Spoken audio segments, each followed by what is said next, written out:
Now we are going to start past paper chemistry, which is related to medical and engineering test number 15, last test. We are going to start from question number 1. Number 1 is carbohydrate contain functional group. Carbohydrate contain करता है polyhydroxyl B, polyhydroxyl ketose B, and polyhydroxyl aldose B. It means that the correct option of question number 1 is D, all of these. Question number 2, 5 ml of 1 molar NaOH amount of NaOH present. तो हमें बताना है कितना amount होगा इसके अंदर. तो बहुत ही आसान सी बात है, इसमें कोई मसला ही नहीं है. हम दोबारा लिखते हैं फॉर्मूला. टेक्स्ट बॉक्स लेते हैं, यहाँ लगाते हैं. टेक्स्ट बॉक्स में हमारे पास फॉर्मूला क्या था भाई? फॉर्मूला कुछ इस तरीके से था. Molarity equals to mass divide by formula mass into 1000 divide by volume in ml. अब देखिए मोलरिटी गिवन है. मोलरिटी कितनी है हमारे पास? 1 मोलर. तो 1 गिवन है यहाँ पर. ठीक है. अब 1 इक्वल्स टू हमें चाहिए मास. 1 को मल्टीप्लाई करवा दी हमने फॉर्मूला मास 40, फिर उसको मल्टीप्लाई करवा दी हमने किससे? Volume in ml. कितना है वॉल्यूम? 5 ml. और डिवाइड करवा देंगे पूरी वैल्यू को किससे भाई? 1000 से. ठीक है. जब 1000 से डिवाइड करवाएंगे तो 5 4 का क्या होगा? 20. तो 0.2 ग्राम आंसर है. कितना आंसर है? 0.2 ग्राम. क्लियर? नाउ 0.2 ग्राम ये अमाउंट आ गया NaOH का जो प्रेजेंट होता है 5 ml के सॉल्यूशन में, अगर उसकी कंसंट्रेशन कितनी हो? 1 molar.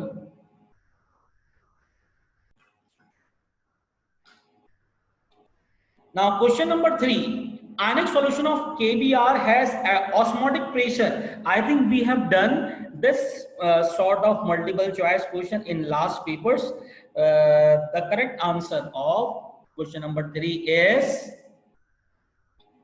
A, double then KBr. यकीन है इसमें दो एटम्स हैं. KBr जब डिकम्पोज होगा फॉर्मेशन करेगा एक कैटाइन के पॉजिटिव आइन और एक ब्रोमाइड आइन Br नेगेटिव. तो इसका मतलब टू फोल्ड मोल हो जाएंगे. ऑस्मोटिक प्रेशर कितना हो जाएगा? Double. Now we are going to move towards question number 4. Question number 4 is a 20 gram of monatomic gas occupies 44.8 dm cube at STP. What is the atomic mass or weight of gas? इस type का question भी हम लोग पहले perform कर चुके हैं. 20 ग्राम mass given है मोनोटॉमिक गैस का, वॉल्यूम है, ठीक है, एसटीपी, और एटॉमिक वेट मालूम करना है. बहुत ही आसान सा न्यूमेरिकल है. किस तरीके से करेंगे जरा दोबारा देख लेते हैं इसको. देखें, volume in DM cube will be equals to m multiply by 22.4. अब एज इट इज वही तमाम चीजें हैं. n की जगह हमने क्या रखा? Mass divided by small m, mass in gram divided by molecular या एटॉमिक मास, ठीक है, मल्टीप्लाई बाय 22.4. तमाम वैल्यूज गिवन है. वॉल्यूम डीएम क्यूब में गिवन है. वॉल्यूम कितना है हमारे पास? वॉल्यूम है 44.8 डीएम क्यूब. ठीक है. हमें एटॉमिक मास मालूम करना है, तो एटॉमिक मास जाके वहां पे आके क्या होगा? Multiply. It means that atomic mass निकालना है हमने. Atomic mass will be equals to mass कितना है? 20. Mass 20 multiply by 22.4 divided by volume 44.8. ठीक है. जब हम ये सॉल्व कर लेंगे तो 10 इसका आंसर आ जाएगा. 10 ग्राम्स. कितना आ गया? 10 AMU कर लें, 10 ग्राम्स कर लें. अगर ये AMU होता तो ये AMU में आंसर होता, अदरवाइज 10 ग्राम्स कर लें इसको. ठीक है. तो 10 AMU या फिर 10 ग्राम्स. ठीक है. कंप्लीट कर लिया हमने question number 4. Question number 5 is, if 1 mole of ethyl alcohol requires 3 moles of oxygen. अगर 1 मोल इथाइल अल्कोहल को रिक्वायर्ड है 3 मोल्स ऑफ ऑक्सीजन. ठीक है. Then how much oxygen is required for 56 grams of ethane. ठीक है. तो ये हम लोगों ने कल कंप्लीट किया था क्वेश्चन ही. ठीक है, तो कंप्लीट किया था हम लोगों ने ये। 1 mole of ethyl alcohol require 3 moles of oxygen, और how much oxygen is required for 56 grams of ethane. चलें जरा इसको देख लेते हैं। इथेन C2H6 प्लस O2 और यहाँ पर क्या बन गया, अल्कोहल C2H5OH। ठीक है, बैलेंस देखें, बैलेंस है, बिल्कुल बैलेंस है। ऑक्सीजन एक है तो ऑक्सीजन को हम लेंगे यहाँ पर हाफ। ठीक है, हम लोग कल कर चुके हैं, ऑक्सीजन को क्या लेंगे यहाँ पर हाफ लेंगे, अल्कोहल लेके आ गए हम यहाँ पर। ठीक है, तो सबसे पहले हम निकालेंगे atomic mass of ethane C2H6, ये आ गया 30, कितना आ गया ये 30 ग्राम्स। ठीक है, और ऑक्सीजन कितना आ गया 32 डिवाइड बाई 2 16, ये आ गया 16 ग्राम्स। अल्कोहल का कोई काम है, if 1 mole of alcohol reacts with 3 moles of oxygen. ठीक है, अच्छा, then how much oxygen is required, तो यहाँ पर रिलेशनशिप है इथेन का और ऑक्सीजन का। इथेन ऑक्सीजन के लिए आसान सी बात, 3 moles of oxygen, then how much oxygen is required for 56 grams of ethane. Okay, 30 required है फॉर 16 के लिए, 30 रिक्वायर्ड है किसके लिए, 16 के लिए।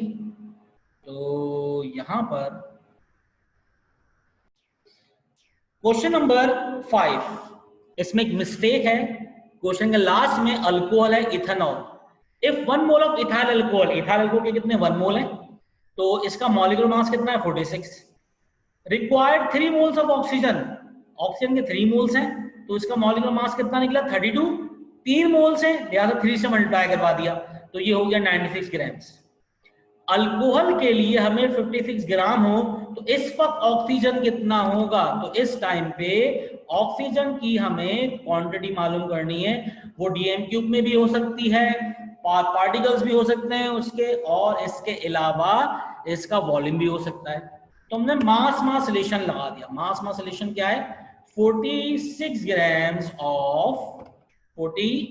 grams of alcohol reacts with 96 grams of oxygen, and 1 gram of alcohol produced reacts with 96 divided by 46, and 56 grams of alcohol produce 117 gram oxygen।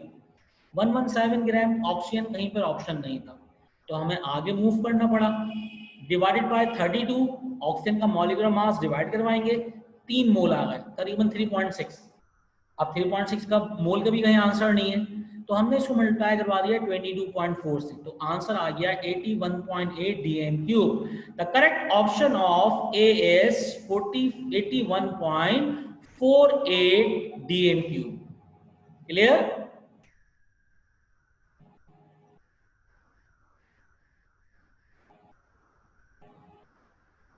Now question number 6 is -42 degree Fahrenheit is equal to dash centigrade.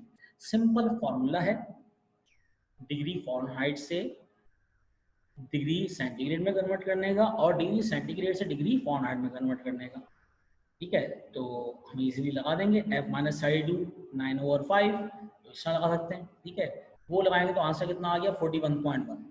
ठीक है, next question number 7 is benzene does not perform dash reaction. Benzene कौन सा reaction perform नहीं करता, benzene elimination reaction नहीं देता, क्योंकि इसमें अल्फा बीटा कार्बन की हम बात ही नहीं कर रहे होते, तो बेंजीन एलिमिनेशन रिएक्शन नहीं देता। तो 7 का option C. Question number 8, enzyme is dash, enzyme is proteins, पढ़ चुके हैं बहुत बार, एंजाइम इज प्रोटीन, तो 8 का B. Question number 9, glucose and fructose are dash isomers. Question number 9 क्या है, ग्लूकोज एंड फ्रक्टोज क्या होते हैं, functional group isomers. Glucose and fructose are functional group isomers, तो इसमें मॉलिक्यूलर फॉर्मूला सेम होता है, जस्ट फंक्शनल ग्रुप क्या होगा डिफरेंट। तो ये भी आसान था, ये भी पहले हम लोग रिपीट कर चुके हैं बहुत बार। Question number 10, question number 10 is valential electronic configuration of an element is 4p1, what is it correct for it. इसके लिए करेक्ट क्या होगा क्वेश्चन नंबर 10 के लिए? पहली बात 4p1 का मतलब फोर्थ पीरियड और N4 ये भी सही है, बिल्कुल सही है।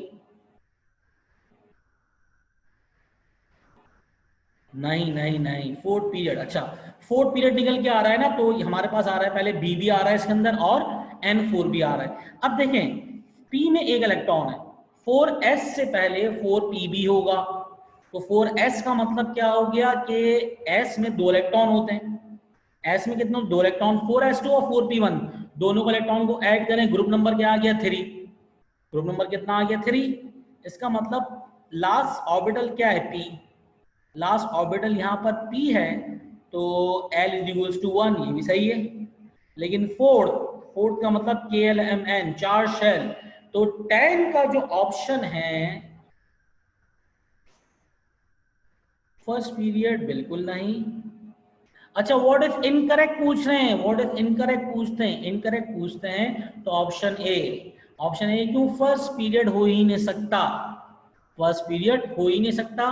पी के लिए मैग्नेटिक क्वांटम नंबर 3 होंगे, -1 0 +1। डी भी सही है, बी भी सही है और सी भी सही है, लेकिन इनकरेक्ट क्या है? इनकरेक्ट है इसके लिए ए। तो 10 का ए ग्रुप 4 एंड फर्स्ट पीरियड ये नहीं हो सकता, ठीक है। 11 element with second highest percentage in stainless steel, 11, तो 11 का आंसर क्रोमियम। फर्स्ट होता है आयरन, देन कौन होता है? क्रोमियम, और उसके बाद निकल।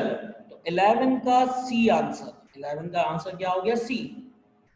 फॉर्मूला ऑफ पोटेशियम मैग्नेट, ये हमने लास्ट पेपर से कर चुके हैं। पोटेशियम पर मैग्नेट KMnO4 और पोटेशियम मैग्नेट K2MnO4।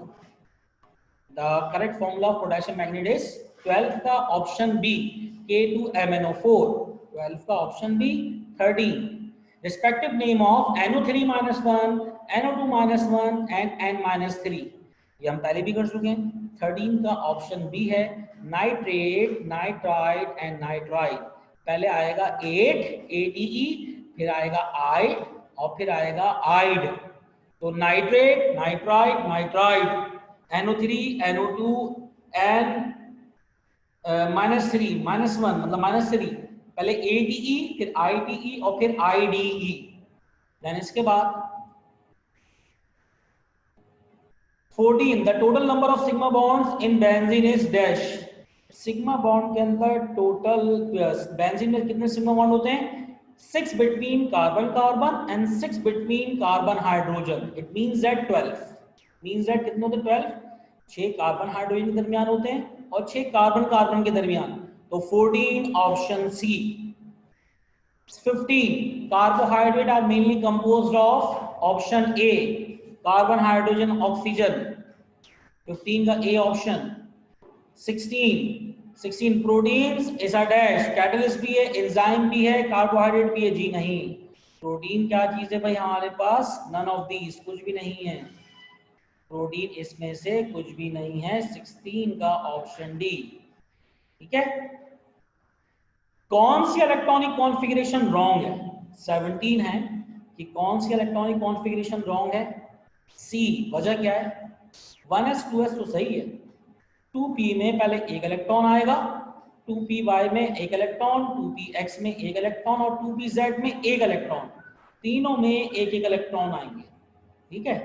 तो 1s2 2s2, 2px1, 2py1, 2pz1, complete. 7 का option C. 18 for exothermic reaction the enthalpy of reactants greater than product, reactant की एंथैल्पी ज्यादा होगी जब तो डेल्टा H नेगेटिव आएगा। डेल्टा H क्या होता है? Product minus reactant. Delta H negative कब होगा? जब प्रोडक्ट में से माइनस कर दें हम किसको? रिएक्टेंट को, तो ये क्या हो गया हमारे पास? Greater than product. अच्छा ये मेरे ख्याल में कल का पेपर है, वो रिपीट हुआ हुआ एक तरीके से। 54 degree Celsius and 1.2 atmospheric pressure, ये हम लोगों ने लास्ट पेपर में सॉल्व किया था। 54 + 2 73, 327 एंड 1.2 एटमॉस्फेयर, 1 एटमॉस्फेयर में 14.7 पाउंड पर स्क्वायर इंच होता है। जब हम एटमॉस्फेयर को PSI में लेके जाएंगे तो आंसर क्या आएगा, 327 केल्विन टेम्परेचर आ जाएगा और 17.6 पाउंड पर स्क्वायर इंच PSI। तो 19 का ऑप्शन बी, 19B। अब जरा इसका सॉल्यूशन भी देख लेते हैं हम क्या है। बहुत ही आसान सी बात है, जरा गौर से देखिएगा। देखिए टेम्परेचर में कोई मसला नहीं है, 54 डिग्री सेल्सियस है ना, उसके अंदर क्या करें, उसमें प्लस 273 कर दें, प्लस 273। ये किसके इक्वल आ गया, ये आ गया हमारे पास 327 केल्विन। हाँ, प्रेशर में क्या करते हैं, 1 एटमॉस्फेयर बराबर किसके होता है, 14.7 PSI के, ठीक है। तो 1.2 किसके बराबर होगा, 1.2 यहां भी मल्टीप्लाई होगा और 14.7 से भी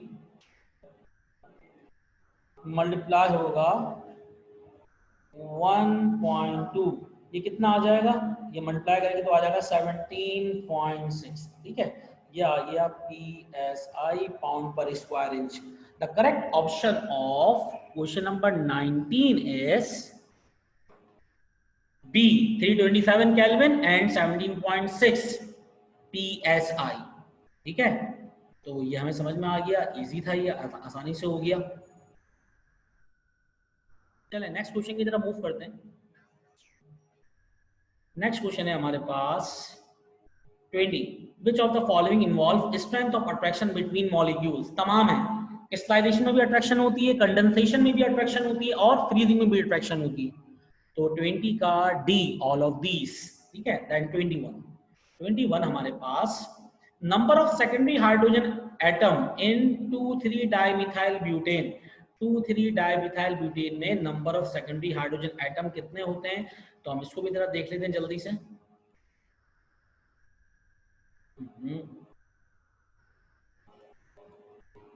देखिए जरा, 2,3 डाइमिथाइल ब्यूटेन पहले बनाते हैं हम, मीथ ईथ प्रॉप ब्यूट, 2,3, ये आ गया सिंगल बॉन्ड, ये आ गया, ठीक है। 2,3 पर डाइमिथाइल लगा हुआ है, ये CH3 लगा हुआ है, ये कार्बन लगा रहा हूँ मैं, ठीक है। और यहाँ पर भी 2,3 डाइमिथाइल ब्यूटेन, ये 2,3 डाइमिथाइल ब्यूटेन आ गया, ठीक है। अब 2,3 डाइमिथाइल ब्यूटेन तो बना दिया हमने। अब हम देखते हैं कि इसके अंदर कार्बन एटम्स की बात कर रहे हैं, कार्बन एटम कितने हैं, ठीक है। कौन से कार्बन एटम्स, कार्बन एटम हैं सेकेंडरी। देखें ये 3 कार्बन से अटैच है तो ये है टर्शियरी, ये 3 कार्बन से अटैच है तो टर्शियरी, एक कार्बन से अटैच है तो प्राइमरी, ये भी प्राइमरी, ये भी प्राइमरी और ये भी प्राइमरी। इसमें सेकेंडरी कार्बन आइटम है ही नहीं। तो 21 का ऑप्शन डी, 21 का ऑप्शन डी है, ठीक है। इस तरह का क्वेश्चन हमने कल भी किया, 21 का ऑप्शन डी आ गया, कंप्लीट।